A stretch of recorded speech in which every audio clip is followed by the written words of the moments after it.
तुम रूठ के मत जाना, तुम रूठ के मत जाना। Ladies and gentlemen, here we are presenting the most talented artist, Vivekaditya. Big round of applause.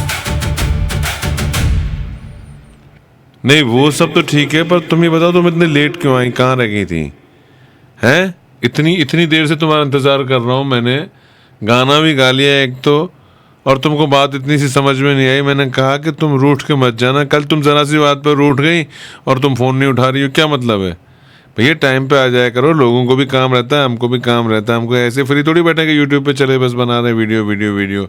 हमारे पास 50 काम है भाई, तो इसलिए तुम टाइम पे आया करो। समझ गई? तुम समझ गए कि नहीं? हाँ ओके ठीक है, चलो अभी बाद में बात करते हैं। Okay, over and out, over and out, yes.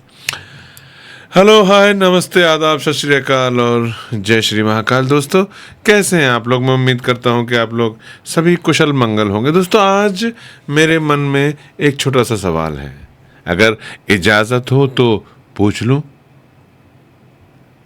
पूछ लूं? है? पूछ लूं? अच्छा, तो ये बताओ कितना कमा लेते हो महीने का? पापा प्लीज। 500 से 600 रुपए। 500 से 600 रुपए तक? अरे इससे ज्यादा तो गीता के पेट्रोल का खर्चा है महीने का। हिंदुस्तान में जब तक सिनेमा है लोग बेवकूफ बनते रहेंगे, ये बात लिख लो।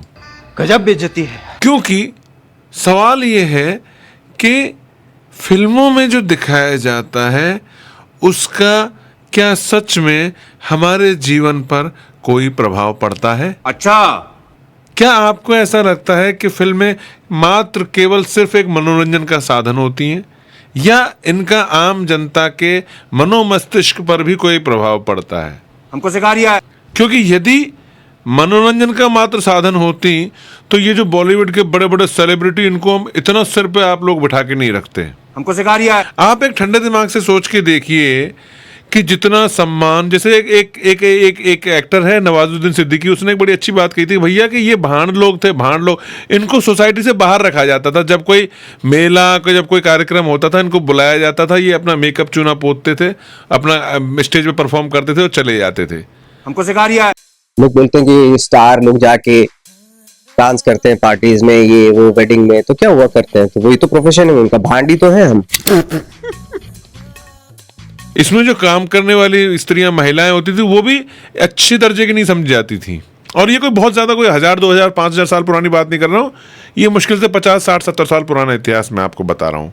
जब फिल्मों में काम करने के लिए औरतें, लड़कियां नहीं मिलती थी, तो जो है ना लखनऊ और जो कहाँ बनारस के तवायफ कोठों से उठा के जो है ना खूबसूरत औरतें लाई जाती थी कि यार इनका तो वैसे भी मामला वैसा है, तो यही फिल्मों में काम करने के लिए एग्री होती थी। लेकिन आज जितना इन सेलिब्रिटीज़ को, इन बॉलीवुड के जो नायक महानायक, इनको जिस हिसाब से बताया जाता है, ऐसा लगता है यार ये भगवान हो गए यार। ये इनका बेसिकली आपकी हमारी लाइफ में इंटरफेरेंस क्या है? ये आते हैं अपना काम करके चले जाए, इनकी बातें डिस्कशन होती हैं, इनका मीडिया पूरा इनको कवरेज देता है। अगर हम करें तो करें क्या, बोले तो बोले क्या। तो ये सबसे बड़ा एक कारण है हिंदुस्तानी समाज के पतन होने का। जहाँ पे आज कल्चर, एक युवा यूथ जहाँ पहुँच गई, वो इन लोगों को फॉलो करती है। और इन लोगों का ना कोई ईमान है, ना कोई धर्म है, इनका ईमान धर्म सिर्फ पैसा है। इनसे जो कुछ कहो वो करवा लो। कल को कोई बड़ी कंपनी इनको लाखों करोड़ों रुपए का ऑफर देगी तो आपको जहर बेच देंगे ये लोग। ये बोलेंगे खा लो, बहुत अच्छी चीज़ है। उसको सिर्फ पैसे से मतलब है। रीज़न क्या है? अब देखो कुछ उसके बहुत सारे जो ना इसके मैं आपको साइंटिफिक और इसके बहुत सारे आपको ठोस सॉलिड तर्क दे सकता हूँ इस बात के। एक तो क्या होता है ना कि एक्टर की अपनी कोई सोल नहीं होती, उसकी कोई अपनी आत्मा नहीं होती। ये बात हर एक्टर जानता होगा, इसमें कोई बुराई नहीं है। इसको अदरवाइज नेगेटिव वे में नहीं कह रहा हूँ मैं, इसको मैं एक पॉजिटिव वे में कह रहा हूँ। उसकी अपनी आत्मा नहीं होती। क्यों? क्योंकि वो जब किसी किरदार को जब निभाता है, जब किसी किरदार को, कैरेक्टर को प्ले करता है, तो वो अपनी आत्मा को निकाल के रख देता है और वो दूसरी आत्मा ओढ़ लेता है। और फिर वो उस किरदार को निभा पाता है। आप समझ रहे हैं बात को? तो एक बार जिसको आदत पड़ जाए तो उसकी फिर उसको ये समझ में आता है कि नहीं यार, ये जो है मेरा जो जो जो बेसिक कोई कैरेक्टर है ही नहीं, और बाकी जो समाज है वो अपने सभी किरदारों को लेके चलता है।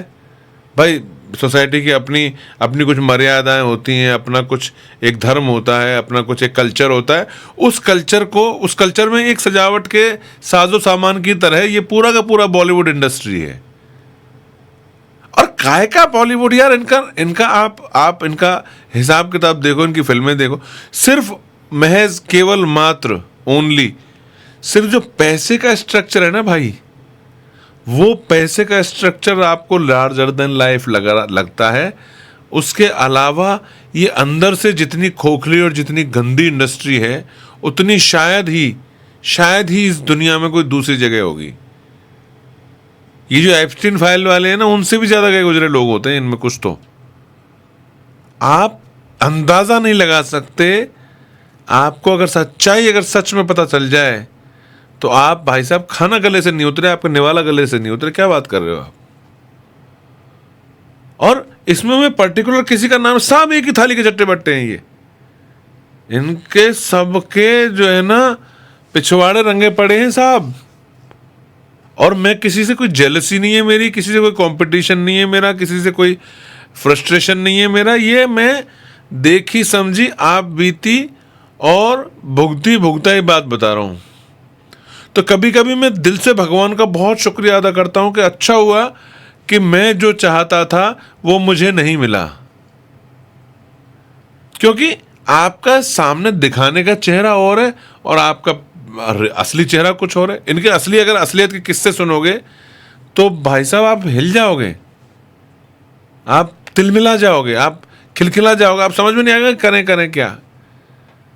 तो बहुत सारी ऐसी बातें हैं जो सब जानते हैं लेकिन उनको समझते नहीं है। बात को सिर्फ जानना ही काफी नहीं होता है, उसकी गहराई तक उस बात को उसको समझना भी बहुत अनिवार्य है। तो मेरा आज का सवाल यह है, मैं आपके पास छोड़ के जा रहा हूं कि क्या बॉलीवुड को इतनी प्राथमिकता देना, इतना स्थान देना, इनकी पिक्चरें, अरे बॉयकॉट करो यार, इसका पूरा बॉयकॉट करो, देखनी नहीं हमें। हम अपने काम पे ध्यान देंगे, हम अपने रोजगार पे ध्यान देंगे, हम अपनी रोजी रोटी पे ध्यान देंगे। इसका एक और साइंटिफिक रीजन बताता हूं। देखो, एक फिल्म थी जिसमें किसी ने कहा था कि हिंदुस्तान में जब तक सिनेमा है लोग चूतिया बनते रहेंगे, क्योंकि सबके मन में अपनी अपनी पिक्चर चल रही है।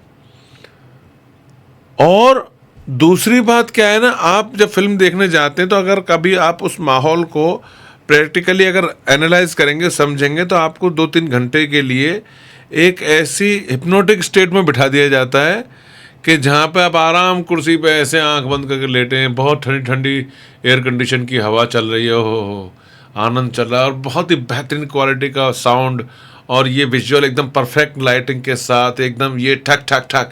और वो जो कट्स होते हैं, एडिटिंग के कट, आपके अगर सबकॉन्शियस आपकी दिमाग की जादूगर कैसे जादू दिखाता है, इधर ये दिखा और इधर से गायब किया और उधर से कर्र से कबूतर निकाल दिया उसने।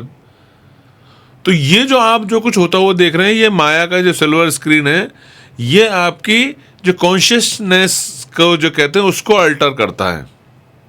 अगर मुझसे बेहतर कोई समझ सकता है इस बात को तो मैं उसको ओपनली डिबेट के लिए यहाँ पे आमंत्रित करना चाहूंगा। क्योंकि देखो, मेरा एक सिंपल सा सिद्धांत है, इज्जत उस आदमी को दो, छोटा आदमी जिसको इज्जत की जरूरत है। प्रमोशन उसका करो जिसको आगे बढ़ना है। और यही ऐसा ही कुछ हाल हमारे राजनीति में चल रहा है। राजनीति में हम पार्टीवाद से जब तक बाहर नहीं निकलेंगे, जब तक हम इन बातों को नहीं समझ पाएंगे कि भैया पार्टियां तो सारी की सारी ऐसी की ऐसी हैं। मुझे आज भी वो दौर याद है, मैं अभी ढूंढूंगा तो कहीं जो है ना वो वीडियो मिल जाएगा मेरे पास, जहाँ पे मैं अन्ना हजारे की टोपी लगा के चूतिया की तरह झंडा लेके वंदे मातरम कर रहा हूँ। मुझे आज शर्मिंदगी होती है अपने आप से। मैं किस चीज से इंस्पायर्ड था कि ये अरविंद केजरीवाल बोलता था कि राजनीति तो बहुत गंदी दलदल जाए, इसमें हम जाएंगे नहीं। और आज मैं ये क्या देख रहा हूं, इन्होंने कहा राजनीति में तो हम मरते मर जाएंगे, हाथ नहीं लगाएंगे, राजनीति में तो हम जाएंगे ही नहीं। तो ये तो चमत्कार ही हो गया। तो राजनीति में क्या होता है, राजनीति में होता यह है कि हम कैंडिडेट के आधार पर हमें वोट देनी चाहिए। हम जिसको प्रमोट कर रहे हैं उसको प्रमोशन है, जिसको कि अपना करियर बनाने की जरूरत नहीं है, वो आपके लिए सोशल सर्विस करने का, जैसे किसी को गाना गाने का शौक होता है, किसी को एक्टिंग करने का शौक होता है, ऐसे ही वाकई बहुत से लोगों का जज्बा होता है कि वो लोगों के लिए कुछ करें। कल मैं अजय बिष्ट की एक डॉक्यूमेंट्री जैसी कुछ एक वीडियो देख रहा था। अजय बिष्ट, आपको पता भी नहीं होगा अजय बिष्ट कौन है? कितने लोगों को पता है अजय बिष्ट कौन है? चलो कमेंट में लिख के बताओ अजय बिष्ट कौन है, फिर अगले वीडियो में मैं बताऊंगा अजय बिष्ट कौन है। तो कुछ लोगों को ये जज्बा होता है कि वो सोसाइटी के लिए कुछ करें, लेकिन किसी पार्टी का सपोर्ट नहीं है, उनके पास इतना पैसा नहीं है, उनके पास इतना जो है इंफ्रास्ट्रक्चर नहीं है, इसलिए वो आगे नहीं आ पाते कभी मैदान में।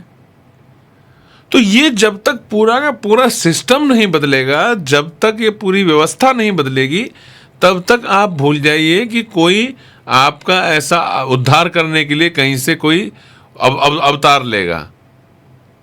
तो ये सिर्फ जीने की जो जो जो जो जो जद्दोजहद में सुबह से शाम तक, हमको ऐसा लगता है मैं अपनी बात कर रहा हूं, हम तो बिल भरने के लिए पैदा हुए हैं। इधर लाइट का बिल आ गया, दे मोबाइल का बिल आ गया, अभी इसका बिल आ गया, अभी लाइट का बिल आ गया, लाइट का बिल आ गया। अरे यार हद हो गई भाई, चल क्या रहा है दुनियादारी में मजाक? सिलेंडर महंगा इतना हो गया, दाल इतनी महंगी हो गई, रोटी इतनी, क्या क्या खाने से मर जाए? खाना भी नहीं खाएं, कहीं कहीं कहाँ चले जाएं, कटोरा लेके निकल जाएं कहीं। कोई अगर इस बात को समझे कि भाई ठीक है, हमें नहीं चाहिए बड़े बड़े बंगले, बड़ी बड़ी गाड़ी, हमें नहीं चाहते, हमें नहीं अडानी इंडस्ट्री का मालिक बनना, लेकिन हमें रोजी 2 वक्त की रोटी तो भगवान देगा। क्या करें, पेड़ पत्ते खाने लगे? वो अच्छा, पेड़ पौधे भी खा ले, पेड़ भी कहाँ छोड़ रहे हो तुम लोग? पेड़ भी काट डाले सारे, पत्ते खा के भी आदमी गुजारा कर ले, पत्ते ही नहीं बचे खाने के लिए। क्या करे, क्या मर जाए आदमी? कहाँ जाए? जहन्नुम में जाए? समुद्र में कूद जाए? करे क्या? करें तो करें क्या, जाएं तो जाएं कहां? तो ये एक मेरा छोटा सा सवाल है। इस सोच के साथ मैं अपनी इस बात को यहीं समाप्त करना चाहूंगा कि यदि आप मेरी इन बातों से सहमत हैं तो आप मुझे ये बताइए कि सोचना कहां से शुरू करें। सच सुनने की किसी को आदत ही नहीं, जरूरत ही नहीं है, सब अपना अपना एजेंडा बना के बैठे हैं। लेकिन भाई जब समझ में ये नहीं आ रहा कि भूखे पेट ना भजन होए गोपाला, आप आज हालत देखिए साहब। क्योंकि मुझे वो दौर याद है भाई साहब, जब सिलेंडर पे 5 या 10 रुपए बढ़ जाते थे, लोग हाहाकार करके सड़क पे उतर जाते थे। अभी मैं सुन रहा हूं सीधे 1000 रुपए बढ़ गए सिलेंडर पे। आप समझ रहे हैं? तो ये क्या होगा, कैसे होगा, मुझे नहीं पता। मन की बात थी, मैंने कह दी, और ये मैं साझा करना चाहता था। और ये कहीं ना कहीं मुझे लगता है हर आदमी के अंदर ये दबी जबान में वो ये महसूस करता ही करता है। मनोरंजन कब तक करें? डाटा खा के थोड़ी पेट भरेगा, आटा खाने से पेट भरेगा। 1.5 GB डाटा, 2 GB डाटा पे जिंदगी चल रही है, इस इल्यूजन में घुसाया हुआ है, आदमी का दिमाग एकदम कैप्चर कर लेता है। और अब जो दौर आ रहा है वहां पे AI का दौर आ गया है। वो AI तो आपको ऑलरेडी अंदर से अंदर, वो AI, आप AI को नहीं चला रहे भाई साहब, AI आपको चला रहा है। आप जो भी AI पे काम करने वाले हैं, वो अगर अपने दिमाग को जरा कभी टटोल के देखेंगे तो वो अंदर से खोखला हो चुका है वहाँ दोस्त। वो आपको 2 ही ऑप्शन देता है, आपने उसको बोला ये काम कर दे, ये और ये। आपके पास सोचने समझने की क्षमता खत्म हो गई है। और खासतौर से क्रिएटिव लोग जो लिखते हैं, जो उनका तो बिल्कुल ही एकदम कबाड़ा खोखला हो चुका है। आम आदमी की सोचने समझने की क्षमता खत्म हो चुकी है। तो बेसिकली मेरा सवाल यह है भाई कि जाएं तो जाएं कहां? अगर आपके पास कोई जगह हो तो मुझे बताइएगा। मेरे को कहीं जंगल में, कहीं कोई जंगल में या कुटिया बना के रह जाऊं, कहीं टंटा छूटे, ये झंझट ही मिटे। कहीं पेड़ पे, कहीं मचान पे जाके चला जाऊं, वहां पे भी आटा तो चाहिए, वहां पे भी तो पेट भरने के लिए तो जो आटा दाल चावल चाहिए भाई। तो समझ में नहीं आता, फ्रस्ट्रेशन आ जाता है। और ये और एक मैडम पाल रखी है, वेरी एक्सट्रीमली टैलेंटेड आर्टिस्ट, इसको कहाँ से पेमेंट दूं मैं? इसको हर महीने की तनख्वाह देनी पड़ती है। ये आती है, हियर वी आर प्रेजेंट, बुलाता हूँ आपके सामने, कहाँ है तू? आजा, ये देखो। Ladies and gentlemen, here we are presenting the most talented artist, Vivekaditya. Big round of applause. देखो बेचारी कितनी श्रद्धा से नाम बुलाती है, कितने, क्योंकि इसको भी थोड़ी उम्मीद है, इसको भी एक आस है कि अभी हर महीना खत्म होगा सर पेमेंट देंगे। कहाँ से लाऊं इसके लिए पेमेंट? इसके भी बाल बच्चे हैं, इसका भी घर परिवार है, इसकी मम्मी अस्पताल में है, इसके पिताजी की पेंशन नहीं आ रही है, इसका भाई जो है वो दारू पीता है, कितनी इसकी बेचारी की समस्याएं हैं, कहाँ से वो सब सुलझेंगी? तो कोई रास्ता बताइए दोस्तों, और कुछ कीजिए आप, वरना ऐसे नहीं चल पाएगा। थैंक यू सो मच, बहुत बहुत धन्यवाद आपका।